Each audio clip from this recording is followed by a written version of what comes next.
In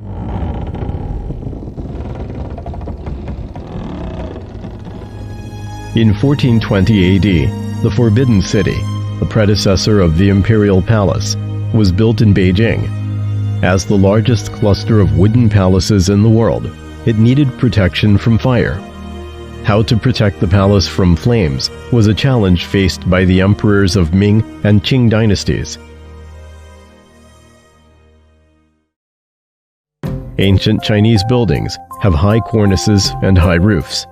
Thunderstorm and lightning pose risk to these buildings. Beijing has more thunderstorms in summer and autumn, and the Imperial Palace, being the highest building in the city during Ming and Qing dynasties, faced an increased risk. In addition, the Chinese traditional feng shui pattern, which is close to the mountain and near the water, also made the wooden materials more susceptible to moisture and electricity.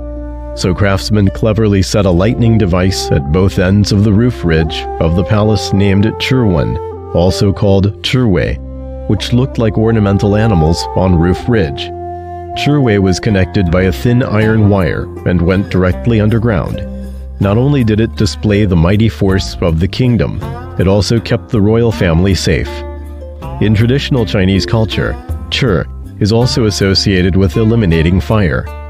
For the construction of Wenku, Emperor's Library, and other important places, the palace adopted Yingshan-type yellow glazed tile roof, which didn't expose the wooden components, but reduced the possibility of lightning and fire.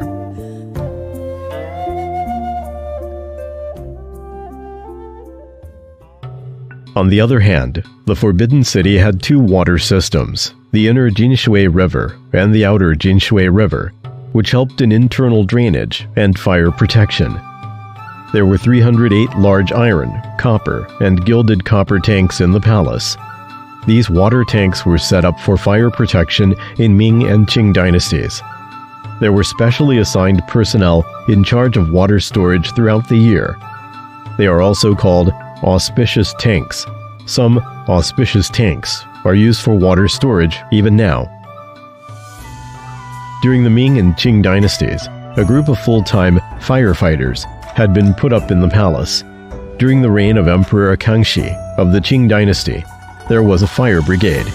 During the reign of Emperor Yongzheng, there were more than 300 full-time fire troops. They use a kind of firefighting equipment called jitong, which was first seen in the Song dynasty of China. They ejected water through simple mechanical devices, with a lift of up to 20 meters. Because of its simple operation, it played an extremely important role in the firefighting history of the Qing dynasty and even the Republic of China. During the Yongzheng period, the Qing dynasty sent the shock tube to Lee's North Korea, which shows that the firefighting equipment and firefighting level of the Imperial Palace were relatively advanced at that time. Compared with the Ming dynasty, the fire risk in the Imperial Palace of the Qing dynasty was greatly reduced. One reason for this was that the emperor of the Qing dynasty built a firewall of up to 4,000 meters around the palace. There were no doors and windows or wooden decoration on the wall, which prevent a blaze from spreading.